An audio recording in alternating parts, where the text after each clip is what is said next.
കേരള സാഹിത്യ അക്കാദമി സംഘടിപ്പിക്കുന്ന പ്രഥമ സാർവദേശീയ സാഹിത്യോത്സവത്തിന് ഇന്ന് തുടക്കമാകും. വൈകിട്ട് പ്രധാന വേദിയായ പ്രകൃതിയിൽ മുഖ്യമന്ത്രി പിണറായി വിജയൻ സാഹിത്യോത്സവം ഓൺലൈനായി ഉദ്ഘാടനം ചെയ്യും. 7 ദിനരാത്രങ്ങൾ ഇനി തൃശൂർ സാഹിത്യോത്സവത്തിലലിയും. ചൂടേറിയ ചർച്ചകൾക്കും സംവാദങ്ങൾക്കുമായി വേദികൾ ഒരുങ്ങിക്കഴിഞ്ഞു.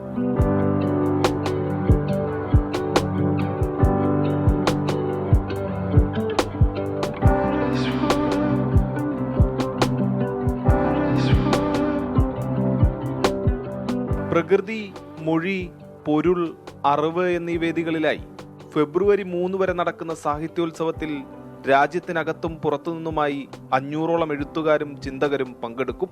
6 ദിവസം തുടർച്ചയായി 107 സെഷനുകളുള്ള ഒരു വളരെ ബൃഹത്തായൊരു പരിപാടിയാണിത്. അതിൽ പ്രഭാഷണങ്ങൾ, സംഭാഷണങ്ങൾ, സംവാദങ്ങൾ, ഇതുപോലെയുള്ള സെമിനാറുകൾ, വായനകൾ, അതുപോലെയുള്ള അനേകം പരിപാടികൾ നടപ്പിലാക്കുന്നതാണ്. വൈകുന്നേരം 4:30 ബഷീറിന്റെ പേരിലുള്ള പ്രധാന വേദിയായ പ്രകൃതിയിൽ മുഖ്യമന്ത്രി പിണറായി വിജയൻ ഓൺലൈനായി സാഹിത്യോത്സവം ഉദ്ഘാടനം ചെയ്യും.